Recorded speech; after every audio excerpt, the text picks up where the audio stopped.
ராகாவில் கீதாவுடன் உங்களுடன் கீதா. இது மர்மதேசம். திருமதி தனிஷா, அப்படி என்னதான் நடந்தது உங்க வாழ்க்கையில? ஓகே, நான் இப்பதான் கல்யாணம் பண்ணி ஒரு 5 வருஷம் ஆகுது.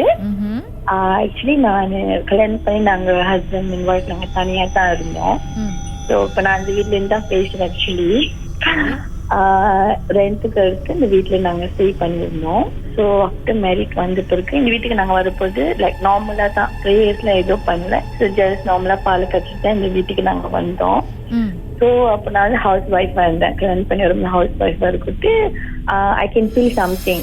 எனக்கு வந்து ஃபீல் பண்ணோம் என்னமோ இந்த வீட்டுல இருக்கும் போது. அப்போ நான் ஹஸ்பண்ட சொல்லுவேன். அப்புறம் அவங்க நம்ப மாட்டாங்க.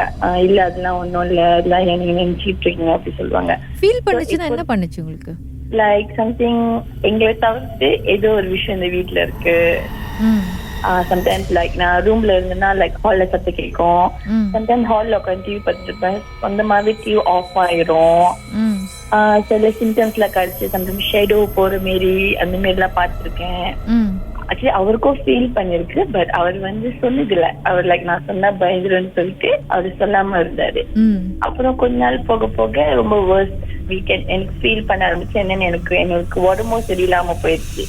அப்ப எனக்கு உடம்பு சரியில்லாம போச்சுன்னா அவருக்கு எனக்கு ஓகே ஆச்சுன்னா அவருக்கு சரியில்லாம போயிடும். ஸோ மாத்தி மாத்தி அப்படியே போய்கிட்டே இருந்துச்சு. ஸோ ஒன் டே அப்படிதான் நான் தூங்கிட்டு இருக்கும் போது நான் அவரை கூப்பிட்டேன். என் ஹஸ்பண்ட் வேலைக்கு போகும்போது நான் கூப்பிட்டேன். எங்க இருக்கீங்க அப்படின்னும்போது அவரு நெக்ஸ்ட் ரூம்ல இருந்திருக்காரு. அப்ப நான் கேட்டேன். டக்குன்னு எனக்கு வந்து பக்கத்துல இருந்து எனக்கு வாய்ஸ் கொடுத்த மாதிரி இருந்துச்சு. அப்ப நான் சேர்ந்து முடிச்சு பாக்குறேன். அவர் பக்கத்து ரூம்ல வராரு. இல்ல நீங்க இங்க இருந்து சவுண்ட் பண்ணீங்க. இங்க இல்ல நான் பக்கத்து ரூம்ல இருந்திருந்தாரு. ஓகே, நான் அதுவும் கூலா எடுத்துக்கிட்டேன். அப்புறம் ஒன் டைம் வந்து குளிச்சுட்டு இருக்கும் போது ரூமுக்கு அது பேங் பண்ண மாரி. இப்ப வீட்டுல யாருமே இல்ல.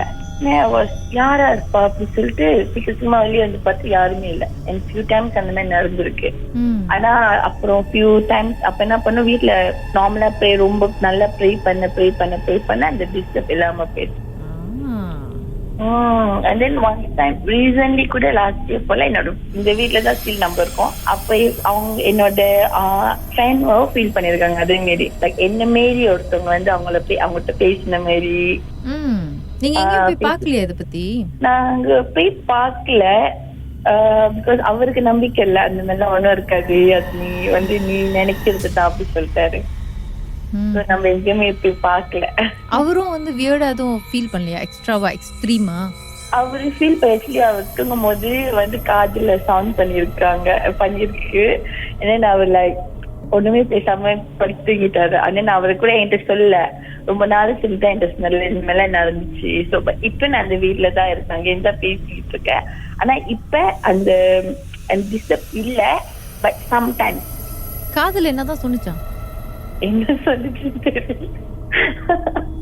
என்ன லைக் சம்திங் சவுண்ட் பண்ணிருக்கு. இவருக்கும் லைக் சவுண்ட் பண்ணி சொல்லிட்டு பேசாம படுத்துக்கிட்டாரா. அதுக்கு போர் அடிச்சிருக்கும். அந்த நேரத்துல 4 வார்த்தை பேசிருக்கலாம்ல. யாரு நீ, உன் ஹிஸ்டரி என்ன, எங்கிருந்து வந்திருக்கு, இது மாதிரி ஏதாவது இன்டர்வியூ பண்ணிருக்கலாம்ல. கேட்கல அவரு. ஸோ அப்புறம் அது அப்படி கண்டினியூஸா ஸ்டில் அந்த என்வாயரன்மெண்ட் தான் இருக்கும். பட் இப்போ வேர்ஸ்ட் நாட் லைக் ஏர்லி இந்த மேல இப்ப ஓகேவா தான் இருக்கு. இப்ப நம்ம வீடு ஷிஃப்ட் பண்ண ட்ரை பண்ணா கூட அது ஒரு தடங்களாவே போய்கிட்டு இருக்கு. அப்படியே ஓடிக்கிட்டு இருக்கு லைஃப். ஒன்னும் ரொம்ப நாள் கழிச்சு அதை பத்தி நினைச்சிருக்கீங்க இன்னைக்கு. மறுபடியும் வராம இருந்தா சரி. இல்ல வாய்ப்பு இல்ல நினைக்கிறேன்.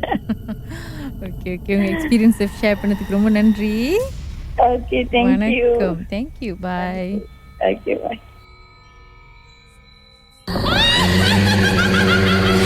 மர்மமான சம்பவத்தை நீங்களும் எங்களோடு பகிர்ந்துக்கணும்னு நினைச்சீங்கன்னா வாட்ஸ்அப் பண்ணுங்க 0364333333. உங்க பெயர் அதுக்கப்புறம் #MD அப்படின்னு டைப் பண்ண மறந்துடாதீங்க. ராகாவில் மர்மதேசம்.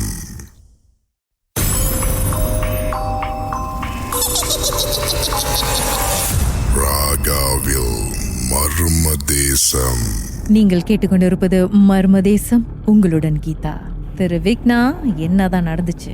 ஓகே, இது வந்து நான் காலேஜ் படிக்கும் போது என்னோட காலேஜ் மேட் ஒருத்தர் வந்து சேம் ஹோம் டவுன். அவங்க பாட்டி வீடும் கொலங். ஐம் ஃப்ரம் கொலங் சார். ஸோ அவங்க பாட்டி வீடும் அங்கதான் இருக்குன்னு. ஸோ காலேஜ்லாம் முடிஞ்சு graduate after two years meeting அப்ல சொன்னா அந்த மாதிரி நானும் கோலகங்ஸ்ல தான் இருக்கேன், மீட் அப் பண்ணுவேன். ஸோ அப்போ வந்து ஆல்மோஸ்ட் ராய டைம். ஸோ சொன்னா சரி நான் வந்து சூறாவில் இருப்பேன், யூ கம்ல then we walk to my grand ma's place. அது முடிஞ்சு நான் உன்னைய பிக்அப் பண்ணிட்டு காடியை அனுப்பி விட்டுறேன். சரின்னு நானும் ஷார்ட் கார்ட்ல பூந்து வந்து சூறாவு கிட்ட நின்று இருக்கேன். ப்ரேயர்ஸ் எல்லாம் முடிச்சுட்டு வந்தோன்னா ரெண்டு பேரும் சொன்ன சரி வா வீடு அங்கதான் இருக்கு நடந்தே போவோன்னு. ஸோ கம்போங்கோட ரோட்லாம் பாத்தீங்கன்னா வெரி நேரோவா இருக்கும். பார்க்க போனா ஒரு காடி மட்டும் தான் போக முடியும், இன்னொரு காடி ஏத்தாப்ல வந்துச்சுன்னா you have to give way and all. சரியா? ஸோ அந்த ரோட்ல நான் ரெண்டு பேரும் நடந்து போயிட்டு இருக்கோம். நம்ம மட்டும் தான், மற்ற எல்லாம் கிளம்பிட்டாங்க. ஸோ சின்ஸ் நம்ம ரெண்டு பேரும் நடந்து போறதுனால அந்த டைம்ல நாங்க மட்டும் தான் நடந்து போறோம். ஸோ பேசிக்கிட்டே நடந்து போகும்போது எங்க முன்னுக்கு ஒரு ஒரு 50-60 மீட்டர்ஸ் இருக்கும். என்னமோ இந்த பக்கத்துல இருந்து அக்ராஸ் ஜம்ப் பண்ணிக்கிட்டு இருக்கு. ஃப்ரம் லெஃப்ட் சைட்ல இருந்து ரைட் சைட் ஜம்ப் பண்ணுது, ரைட்ல இருந்து லெஃப்ட் ஜம்ப் பண்ணுது. ரெண்டு பேரும் நோட்டீஸ் பண்ணோம். அப்போ ஒன்னும் பயம் எடுக்கல, ஏன்னா சில சமயத்துல சின்ன பொழுதுங்க ஏதாச்சும் விளையாண்டு இருக்கோங்க, பிரெயின் யோசிச்சுக்கிட்டு இருந்தோம். ஸோ என்னடா அது என்ன விளையாடுறாங்க, யாரோ பயம் காட்டுறானுன்னு என்ன செஞ்சாரு மை ஃப்ரெண்ட், ஹீஸ் அ மலே காய். அவர் வந்து ஓய் ஹலோ யூ பிரானி துஞ்ச மூக்கு கம்முலான்னு கத்தி இருக்கான். அந்த ஸ்பிளிட் செகண்ட்ல ஒரு மூஞ்சி எங்க முன்னுக்கு நிக்குது. சொல்லும் போது எனக்கு அப்படியே கூஸ்பம்ப்ஸ் ஏறுது. ஒரு மூஞ்சி, கண்ணு சோப்பா, பிளட் ரெட் ஷாட், அந்த கண்ணு வந்து அடிபட்ட அந்த பிளட் ரெட் ஷாட் இருக்குமே அப்படி சோப்பா, அப்படியே ஒரு மாதிரி ஈவல் கிரீன். ஆனா அது வெறும் முகம் மட்டும் தான் தெரியுதா, உடம்புலாம் தெரியல. அது டைரக்டா அவங்க முன்னுக்கு நின்றா அப்படி முகம் மட்டும் தான் தெரியும், அந்த மாதிரி நிக்குது. அது வந்து ஒரு 1 மீட்டர் 2 மீட்டர்ல இல்ல, ஃபேஸ் டு ஃபேஸ். முகம் என்ன கலர்ல இருந்துச்சு? கண்ணு வந்து சிவப்பு நிறம், முகம் இருட்டா இருந்தனால அவங்க அந்த டைம்ல பார்த்தது வந்து அந்த சோப்பு கண்ணு, அந்த சிரிப்பு, அந்த ஈவல் சிரிப்பு. ஐயோ தேவர் சிரிக்குது எனக்கு. அது ஒரு ஃபியூ செகண்ட்ஸ் தான் இருந்தோம். ரெண்டு பேரும் ஒன்னும் விஷயம் இல்ல, ஐ மீன் கத்தவும் இல்ல, பேசவும் இல்ல, அப்படியே choke பண்ண மாதிரி இருந்துச்சு. ஒரு few seconds then disappear. மூஞ்சிலா பார்த்தா வேர்த்துருச்சு. ஒண்ணுமே செய்யல, எடுத்தோம் ஓட்டமே வீட்டுக்கு இருந்துட்டு சரிடா நீங்க பிளான் வேணாம், நல்லது இல்ல, பரவாயில்ல நம்ம நாளைக்கு காலைல மீட் பண்ண சொல்லிட்டு அவனை then I asked him to send me to my house. ஐயோ கொஞ்ச நேரம் உயிரே போன மாதிரி இருக்கும் உங்களுக்கு. அது ஒரு வித்தியாசமான ஒரு எக்ஸ்பீரியன்ஸ். அது எத்தனை செகண்ட்ஸ் அந்த மாதிரி காட்சி கொடுத்துருக்கோம்? Split second. அது வந்து கத்துனாரு, மூஞ்சி வந்துச்சு, அவ்வளவுதான். இட்ஸ் வெரி த்ரில்லிங் மூமெண்ட்ல. இந்த மாதிரி எக்ஸ்பீரியன்ஸ் ஐ மீன் வேற எக்ஸ்பீரியன்ஸ்லாம் இருக்கு, சின்ன பார்த்தது, ஸ்பிளிட் செகண்ட்ஸ்ல பார்த்தது. ஆனா இப்ப வரைக்கும் மற்ற கதையை சொன்னாலும் இந்த மாதிரி இஃபெக்ட் எனக்கு இருக்காது. இப்போ சொன்னா கூட எனக்கு கூஸ் பம்ப்ஸ் வரும், அந்த திருப்பி ரீகால் பண்ண. மர்ம தேசத்தில் நீங்களும் பேசலாம், அனுபவத்தை பகிர்ந்துக்கலாம். வாட்ஸ்அப் பண்ணுங்க 016-491-3333. உங்க பெயர், அதுக்கப்புறம் #MD அப்படின்னு டைப் பண்ணுங்க.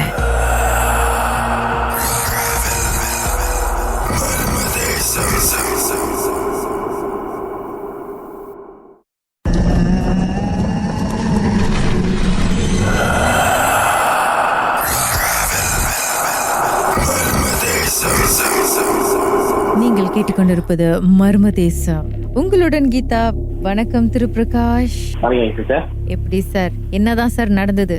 ஆக்சுவலி என்ன நடந்துச்சுன்னா வந்து 2019 லாஸ்ட் இயர் வந்து, அதுக்கு முன்னாடி ஒரு 2018 வந்து ஒரு 4 மாசம் நான் வேலை இல்லாம இருந்தேன், ஜாப்லெஸ்ஸா இருந்தேன். அப்புறம் நான் வந்து construction civil engineer. So construction இன்ஜினியர்னால என்னாச்சுன்னா வந்து வேலை தெரியிருக்கப்ப ஒரு சைனீஸ் பாஸ் தான் வந்து என்னைய வேலைக்கு எடுத்தாரு.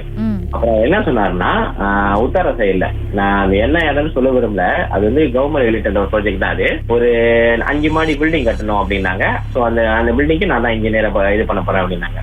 அப்ப நானும் சரி அதனால டெஸ்பரேட்டா இருந்தேன், வேலை இல்லாம இருந்தேன். வர 4 மாசம் எனக்கு வேலை ரொம்ப பிரச்சனை. சரி நானும் ஓகே அப்படின்ட்டேன். அப்ப நாங்க என்ன பண்ணோம், ஃபர்ஸ்ட் அந்த போய் ப்ராஜெக்ட் பாக்குறப்ப நானும் போஸ்ட போய் பார்த்தோம். என்னாச்சுன்னா வந்து அந்த ப்ராஜெக்ட் வந்து பாதியிலே நிக்குது. அப்ப நான் கேட்டேன் என்ன பிரச்சனை அப்படின்னு. இல்ல ஏற்கனவே வந்தவங்க எல்லாம் வந்து ஓடிட்டாங்க, என்ன பிரச்சனைக்கு தெரியல, வந்து வர மாட்டாங்க, ஓடிட்டாங்க அப்படின்னாங்க. நானும் சரி பரவாயில்ல அப்படின்னு சொல்லிட்டு என்ன வந்து நான் இருந்த இடம் வந்து சிந்தோக், அந்த முன்ன வந்து இந்த கொம்யூனிஸ்ட் இந்த ஏரியால யூஎம் ஏரியா சிந்தோக்ல அங்கதான் அங்க இருந்தேன். ஸோ ஒரு வீடு பார்க்க போனோம். அப்ப வீடு பார்க்க போறப்ப பாஸ் என்ன சொன்னாரு, நீ சைனீஸ் வீடு தான், நீ பாத்துக்கோ, உனக்கு பிடிச்சிருக்கோம் அப்படின்னாரு. நான் போய் பாக்குறேன், அது ஒரு செமிடி வீடு, பழைய வீடு, செமிடி வீடு. நான் வீட்டுல எல்லா பர்னிச்சரும் இருக்கு. அப்ப நான் சொன்னேன் எனக்கு இது பிடிக்கல அப்படின்னு சொல்லிட்டு, சரி வா வேற ஒரு வீட்டுக்கு போலாம்னு சொல்லிட்டு ஒரு பழைய ஷாப்ல கூட்டு போனாரு. அப்ப நாங்க ஃபர்ஸ்ட் நான் போறப்ப அந்த வீட்டுல என்னாச்சு, நான் வந்து எனக்கு வீடை பார்த்தோம், ஓகே யாரும் இருக்காங்க வீட்டுல அப்படிதான் ஃபீல் பண்ணுச்சு. நான் சரி ஓகே வீடை பார்த்தா பிடிச்சிருச்சு. நான் 2வது ரூம் எடுத்துட்டேன். ஸோ என்னன்னா ஷாப் லோட், பழைய ஷாப் லோட். என்ன நான் எப்படி ரெனோவேட் பண்ணிருந்தாங்க, நான் வந்து அந்த பார்ட்டிஷன் போர்டு இருக்காது, ஆபீஸ்ல தான் இருக்குமா பார்ட்டிஷன் போர்டு, அதுதான் வந்து செப்பரேட் பண்ணோம். ஸோ இந்த மற்ற ரூமுக்கும் இந்த ரூமுக்கும் செப்பரேட் இருக்குது இந்த ஒரு விஷயம் தான். அப்ப நானும் சரி பரவாயில்ல அப்படின்னு சொல்லிட்டு இருந்துட்டேன்.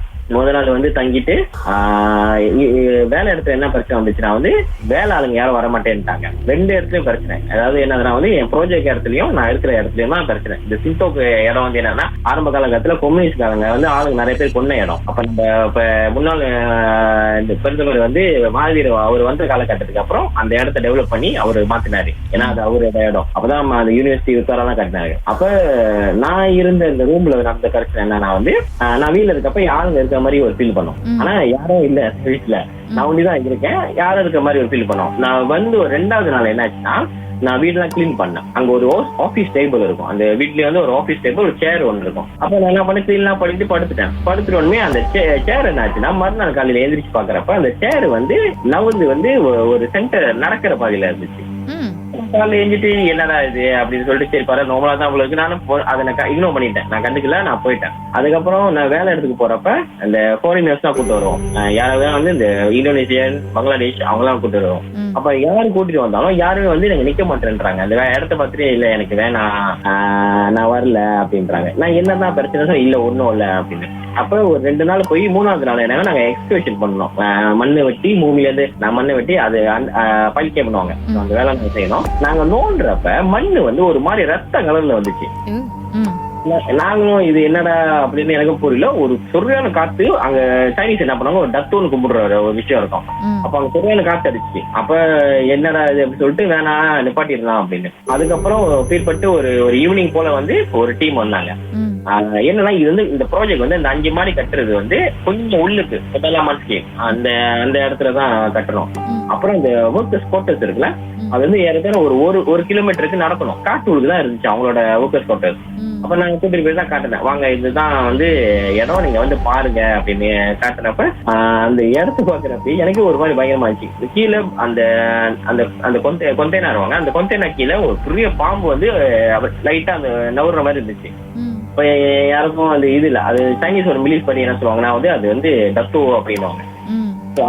இந்த வேலை இடத்துல இந்த ஒரு பிரச்சனை ஓடி இருக்கு. அப்ப நான் இங்க வீட்டுல வேற இருக்கேன், நான் இந்த சைடுல ஒரு பிரச்சனை. நான் வேலை வீட்டுல இருக்கப்ப என்னாச்சுன்னா வந்து நான் ஒரு வாரம் ஆயிடுச்சு. அங்க கிடால என்ன ஃபேமஸ்னா வந்து இந்த கறி வந்து சுட சுட ஆக்கி வைப்பாங்க.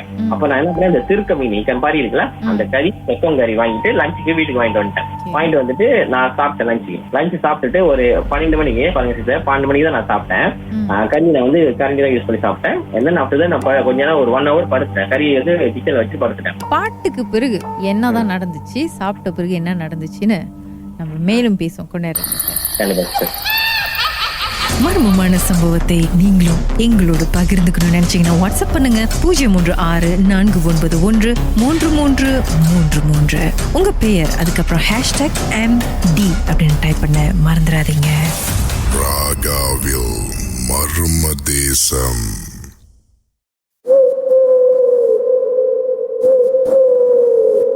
ராகவில் இது மர்ம தேசம். திருப்பிரகாஷ் அவரோட வாழ்க்கையில நடந்த ஒரு சம்பவத்தை நம்மோடு பகிர்ந்துட்டு இருக்கிறாரு. நிறைய சொன்னாரு. அதுல முக்கியமா என்ன சொன்னாருன்னா, அவர் தங்கியிருந்த வீட்டுல சில நடமாட்டம் இருக்கு, ஏற்கனவே ஒரு மாதிரி ஃபீல் பண்ணுச்சு அப்படின்னு சொன்னாரு. சோ லஞ்ச் சாப்பிட்ட பிறகு என்ன நடந்துச்சு? நான் வந்துட்டு நான் சாப்பிட்டுட்டு ஒரு 12 மணிக்கு சாப்பிட்டேன். ஒரு 1 மணிக்கு வரைக்கும் எனக்கு பிரேக் டைம். ஒரு 1:30 மணிக்கு தான் ஏஞ்சேன். ஏன்னா வேலை தான் ஒன்னும் ஓடல. 1:30 மணிக்கு தான் கொஞ்ச நேரம் ரெஸ்ட் எடுத்துட்டு 1 மணிக்கு ஏஞ்சிட்டு கதவு வந்து வெளியே வரேன். ஒரு வீடு ஃபுல்லா ஒரு துரு நாத்திரம். என்னடா சடன் பேட் ஸ்மெல்லா இருந்துச்சு. என்னதான் பேட் ஸ்மெல்லா இருக்கு அப்படின்னு சொல்லிட்டு போய் பார்த்தா அந்த கறி எல்லாம் பாக்கி ஆயிடுச்சு. அவங்க அப்பதான் எனக்கு சமைச்சு அந்த கறி அப்பதான் முகம் சொல்லி கொடுத்தாங்க. நான் திரும்பி கரண்டி தான் யூஸ் பண்ணேன். விதின் 1 hour கூட அந்த கறி பூசு வர ஆரம்பிச்சிருச்சு. அப்ப எனக்கு என்னோட சம்திங் ராங் மாதிரி இருக்கு அப்படின்னு சொல்லிட்டு நான் அதுக்கப்புறம் விட்டுட்டேன். பரவாயில்ல சொல்லிட்டு திக் போட்டுட்டு அந்த நைட்டு நான் வாஷ்ரூம் போறப்ப நான் என்னன்னா ஜிங்கி இருக்கும். நான் வாஷ்ரூம் இருக்கப்ப ஜிங்கில தண்ணி சத்திரம் கேட்டுச்சு. அப்ப நான் வாஷ்ரூம் போயிட்டு வந்து பாக்குறேன் அந்த ஜிங்கி ஈரமா இருந்துச்சு. ஏன்னா நான் வந்து எந்த சாப்பாடு தான் வெளியே தான் வாங்கிட்டு வந்தேன். ஏன்னா சிங்கிள் தான் சாப்பாடு தான் வெளியே தான் வாங்கிட்டு வந்தேன். அப்ப இந்த ஜிங்கி யூஸ் பண்றது ரொம்ப குறைவு. இப்ப என்னடா ஈரமா இருக்கு சொல்லிட்டு நானும் அப்படியே கண்டுக்கல விட்டுட்டேன். அப்ப பாஸ் வந்து ரொம்ப இதெல்லாம் நம்புறவரு, இந்த சாமி எல்லாம் நம்புற. ஏன்னா ப்ராஜெக்ட் இன்னும் ஓடலையே, போய் 2 வாரமாச்சு. அவர் என்ன பண்ணிட்டாரு, நீ என்ன பண்ண பிரகாஷ், நீ அங்க உள்ள எங்கேயாச்சும், ஏன்னா பின்தோங்க ஏரியா வந்து ரொம்ப சியாமிஸ் இருக்கிற ஏரியா. அப்ப நீ இந்த சியாம் கோயில் ஏதாவது இருந்துச்சுன்னா போய் மண்டி போங்க, இல்ல நினைச்சோம் சாமி போய் கும்பிடு அப்படின்னாரு. அப்ப நானும் சரி பரவாயில்ல சொல்லிட்டு அவர் சொன்ன இடத்துக்கு ஒரு சீப்பு பார்க்க போனேன். அவரை போய் பார்த்தோன்னே அவரு என்னை கூப்பிட்டுட்டு அவர் வந்து பிளாய்ட் ஸ்டார்ல அவரோட டாக்டர் தான் இருந்தாங்க. அவங்க வந்து டிரான்ஸ்லேட் பண்ணாங்க. உனக்கு ஏன் ரொம்ப பிரச்சனையா இருக்கு, உன் பின்னாடி ரொம்ப ஈத்தாமா இருக்கு அப்படின்னாரு. நான் ஏன் என்ன கதை அப்படின்னு சொன்னேன். இல்ல நீ வேலை செய்யற இடத்துல ரொம்ப பிரச்சனையா அப்படின்னாரு. அவன் அப்பதான் எக்ஸ்பிளைன் பண்ணேன், இந்த மாதிரி வேலை இடத்துல வந்து ப்ராஜெக்ட் வர ஆரம்பிக்கும் போல எது நான் பண்ணாலும் பிரச்சனையா இருக்கு அப்படின்னு. அப்ப அவர் சொன்னாரு, இந்த பூமி வந்து ஆளை காவு காக்கிறதுக்காக காத்துக்கு இருக்கு, முடிஞ்ச அளவுக்கு இந்த ப்ராஜெக்ட் செய்யாதீங்க, நீங்க செஞ்சீங்க உங்களுக்கு நஷ்டத்தான் போய் முடியும், தயவுசெய்து நீங்க செய்யாதீங்க அப்படின்னு சொல்லிட்டு அவர் தண்ணி தான் கொடுத்தாங்க. சார் என்னாச்சும் ஹெல்ப் பண்ண முடியுமா அப்படின்னு சொல்லிட்டு நான் அவர்கிட்ட கேட்டேன். அவர் சொன்னாரு, இல்ல இப்போதைக்கு நான் வேற தண்ணி கொடுக்குறேன், பட் என்னால இதை ஹெல்ப் பண்ண முடியாது, இந்த இடம் மேவாங்க கவுண்டர் தான் அப்படின்ட்டு. அப்புறம் சரி சொல்லிட்டு கிளம்புறப்ப கொஞ்ச நேரம் நில்லு இருந்தாரு. நீ தங்குற இடத்துல உனக்கு சரியா இருக்கா அப்படின்னு நான் லைட்டா ஒரு மாதிரி ஏன்னு கேட்டேன். இல்ல அங்க ஒரு லேடி இருக்காங்க, அவங்களுக்கு கேட்டுதான் நீ வீட்டுக்கு போனியா அப்படின்னு. நான் சொன்னேன், இல்ல நான் அந்த வீட்டுல நான் ஒண்டிதான் இருக்கேன், யாருமே இல்ல அப்படின்னு. இல்ல அந்த லேடி தான் இருக்காங்க, நீங்க அந்த லேடி கிட்ட போய் முதல் பெர்மிஷன் கேளு அப்படின்னு. அவர் வந்து ஒரு மாதிரியான எக்ஸ்பிளனேஷன் அவங்க டாக்டர் சொன்னாங்க. அவங்க அதை எனக்கு வந்து இது பண்ணி விட்டாங்க. சரி சொல்லி இந்த தண்ணி எடுத்துட்டு போ, உனக்கு ஏதாச்சும் பிரச்சனை உன்னால முடியலனாக்கா இந்த தண்ணி நீ வீட்டுலாம் தெளிச்சுக்கோ, நீ குளிச்சுக்கோ, உனக்கு ஹெல்ப் பண்ணும் இது அப்படின்னாரு. ஒரு தண்ணி மாதிரி கொடுத்தாரு, ஒரு சாம்பரப்பு மாதிரி இதுல ஒரு தண்ணி கொடுத்தாரு. நானும் எடுத்துட்டு போயிட்டேன். அப்ப தென் பாஸ் கால் பண்ணாரு. சரி இந்த ப்ராஜெக்ட் நம்ம செய்ய போறோமா இல்லையானே நம்ம முடிவு பண்றதுனா நீ குவான்டிட்டி கால்குலேட் பண்ணிருந்தாரு. அது நிறைய ப்ரோசஸ் அது. ஸோ நான் என்ன சரி ஓகே சொல்லிட்டு நானும் அந்த நைட்டு எல்லாம் கால்குலேட் பண்ணிக்கிறேன். அந்த இளையராஜா எல்லாம் அந்த அம்மான சும்மா இல்லடான்னு சொல்லிட்டு ஒரு கொலெக்ஷன் சாங்ஸ் எல்லாம் இருக்குமாங்க, அது சரியான ஹை பிச்ல இருக்கும் அந்த சாங். நான் என்ன பண்ணேன், அந்த பார்ட்டிஷன் போர்டு தானே இருக்கு, அங்கதான் என் டேபிள் வச்சுட்டு தென் அந்த பார்ட்டிஷன் போர்டு அடுத்தது பக்கத்துல வந்து இன்னொரு ரூம் இருக்கு. நான் இந்த ரூம்ல இருக்கேன். நான் என்ன பண்ணேன், இந்த ரூம்ல உட்காந்து இந்த பாட்டு வேகமா வச்சுட்டு மணி 3 ஆயிருச்சு. நானும் கால்குலேட் பண்ணிக்கிட்டே இருக்கேன். எக்ஸாக்ட்லி ஒரு 3 மணிக்கு அந்த சைட்ல இருந்து என் ஃபேஸ்க்கு அந்த சைட்ல இருந்து ஒரு கதுவுல மூலாட்டி தட்டாங்க. எனக்கு ஆட்டை கட்டு போய் எனக்கு கண்ணுகள்லாம் கலங்கிருச்சு. ஏன்னா வேகமா ஒரு 3 வாட்டி தம் அடித்தாங்க அந்த சைட்ல. எக்ஸாக்ட்லி ஏன்னா பாட்டிச்சம் போட்டேன், உங்களுக்கு தெரியும் சத்தம் எப்படி கேட்கணும். நான் அழுந்து கண்டு போய் என்னால என்ன பண்றது தெரியல. ஒரு 1/2 hour அங்கேயே அப்படியே உட்காந்துட்டேன். நான் அப்படியே என்னால ஒண்ணும் பண்ண முடியல. கொஞ்ச நேரம் கழிச்சு நான் அப்படியே படுத்தேன். காலையில ஏஞ்சிட்டு எனக்கு அதோட மனசு வீல இருக்கிறது சத்து கிடுச்சு. நீங்க போய் பாக்கலையா என்ன ஏதுன்னு? பேய்க்கு ஒருவேளை இளையராஜா பாட்டு பிடிக்காம போயிடுச்சோ, இல்ல ஒருவேளை 3 மணிக்கு அவங்களுக்கு டிஸ்டர்பன்ஸா இருந்திருக்கு போல இருக்கு நான் போட்ட சத்தத்துக்கு. நான் என்ன பண்ணேன், சரி பரவாயில்ல சொல்லிட்டு மறுநாள் வேலைக்கு கிளம்பி போயிட்டேன். காலையில ஏஞ்சிட்டு வேலைக்கு கிளம்பி போயிட்டேன். அந்த வீட்டுல என்ன ஒரு பிரச்சனை என்னன்னா, நீங்க 3 மணி 4 மணிக்கு தான் படுப்பீங்க, 8 மணிக்கே முடிப்பு வந்துடும். ஒரு சரியான நிம்மதியான தூக்க முடியாது. அப்ப நான் என்ன பண்ணேன், சரி சொல்லிட்டு வேலைக்கு போயிட்டு வீட்டு ஹவுஸ் ஓனருக்கு கால் பண்ணேன். இதான் இந்த வீட்டு என்னதான் பிரச்சனை அப்படின்னு. அப்புறம் ஒரு சரி நீ நேரம் கடையில பார்த்து மீட் பண்ணலாம். அப்புறம் அவர் சொன்னாரு, ஏற்கனவே வந்து இந்த இடத்துல வந்து அந்த கீழே உள்ள அந்த ஷாப்ல உள்ள வந்து ஒரு லேடி வந்து சூசைட் பண்ணிக்கிட்டாங்க. ஆனா சைனீஸ் லேடி, அவங்க இறந்து போயிட்டாங்க. யாரும் இந்த மாதிரி சொன்னது இல்ல, நீ தான் ஃபர்ஸ்ட் டைம் சொல்ற அப்படின்னு. நான் சொன்னேன், இல்ல எனக்கு தெரியல அப்படின்னு. அப்புறம் அந்த நைட் எனக்கு போறதுக்கும் மனசு இல்ல வீட்டுல. நான் என்ன பண்ணேன், சீக்கிரம் குளிச்சுட்டு அங்க ஒரு பக்கத்துல ஒரு நாசி கண்டா இருக்கு, கொஞ்சம் தூரத்துல ஒரு நாசி கண்டா இருக்கும். விடிய காலம் 4 மணிக்கு அங்கதான் உட்காந்துருந்தேன். 4 மணிக்கு எக்ஸாக்ட்லி எங்க பாஸ் எனக்கு கால் பண்ணாரு. நீ விடிய காலம் 4 மணிக்கு சார் கால் பண்ணாரு, பிரகாஷ் நீ அங்க இருக்காத, நீ நாளைக்கு நான் லோரி அரேஞ்ச் பண்றேன், நீ கிளம்பி வந்துரு அப்படின்ட்டாரு. நான் என்ன கதைன்னு எனக்கும் புரியல. அப்புறம் ஒரு 2 மணி நேரம் வெயிட் பண்ணிட்டு விடிஞ்சிருச்சு. அப்ப நான் எல்லாம் பேக்கிங் எல்லாம் பண்ணிட்டு லோரி கரெக்டா வந்துருச்சு, நான் வெளியே வந்துட்டேன். அப்புறம் இப்ப வந்தோன்னு தான் ஆபீஸ் வந்து குளியர்ல இருக்கு. வந்தோன்னு தான் பாஸ் சொன்னாரு, இல்ல அவரு போய் ஒரு இடத்துல போய் பார்த்ததுக்கு என்ன சொல்லிருக்குன்னா, அங்க ஒரு லேடி வந்து எனக்காக கத்து என்னை சாப்பிடுறதுக்காக அவங்க மொழியில சைனீஸ் மொழியில சாப்பிடுறதுக்காக பசியோட அங்க காத்துக்கு இருக்கான். சோ அது நீ போன நேரத்துக்கு உன்னை அங்க டிஸ்டர்ப் பண்ணதான் அது உன்னை நோண்டி இருக்கு, அது உன்னை கூப்பிட்டு பாத்துருக்கு, நீ வா அதுக்கு அதை மீட் பண்றது கூப்பிட்டு இருக்கு, அதான் வேகமா தட்டி இருக்கு அப்படின்னு. அதோட பாஸ் வந்து இதுக்கப்புறம் நீ இங்கெல்லாம் இருக்காதுன்னா அதான் அந்த ப்ராஜெக்ட் விட்டுட்டே ஓடி வந்துட்டோம். அண்ட் தென் ஆஃப்டர் ஈஸியா அந்த MCO காலம் கட்டதுக்கு முன்னாடி ஒரு 2 weeks பிஃபோர் நாங்க என்ன கேள்விப்பட்டோம்னாங்க வந்து அந்த ப்ராஜெக்ட் அப்படியே இழுத்து மூடிட்டாங்க. இன்னும் அப்படி எந்த ஒரு ப்ரோக்ரஸும் பண்ண முடியல, அந்த ப்ராஜெக்ட் எதுவும் ஏற்ற முடியல. ஸோ அந்த சாமி சொன்ன மாதிரி அந்த ப்ராஜெக்ட் வேகமா பிரச்சனை தான். என்னோட எக்ஸ்பீரியன்ஸும் அங்கே இருந்தான். பட் ஆனஸ்ட்லி நான் ஒன்றும் பார்க்கல, பட் இதெல்லாம் நான் ஃபீல் பண்ண விஷயங்கள் தான். பரவாயில்லையே, எத்தனையோ நாட்கள் அந்த பேயோட குடுத்தனம் பண்ணிருக்கீங்க சார். அவரு நான் வந்துட்டு எங்க வீட்டுக்கு வந்து 1 வாரம் படுத்தபடியே தான் இருந்தா. காய்ச்ச சரியான ஃபுட் பாய்சன் ஆச்சா தெரியல, இது பண்ண முடியாம அப்ப இங்கெல்லாம் போயிட்டு திருநெல்லாம் கொடுத்து கொஞ்சம் அதுக்கப்புறம் இருந்துச்சு. இது என்னோட சின்ன எக்ஸ்பீரியன்ஸ் சார். சிரம் உங்க வாழ்க்கையிலும் மர்மமான சம்பவம் நடந்திருக்கா? அதை பத்தி பேசணும் ராகால் அப்படின்னு நினைச்சீங்கன்னா எங்களுக்கு வாட்ஸ்அப் பண்ணுங்க 0164913333. உங்க பெயர், அதுக்கப்புறம் #MD அப்படின்னு டைப் பண்ண மறந்துடாதீங்க. இது மர்ம தேசம்.